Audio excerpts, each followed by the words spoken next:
zoenda karisati ati nehanda nyakasikana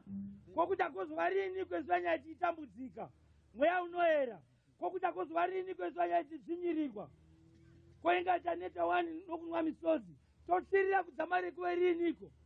inga nguva panguva yechando inga miti panguva yechando inozorodza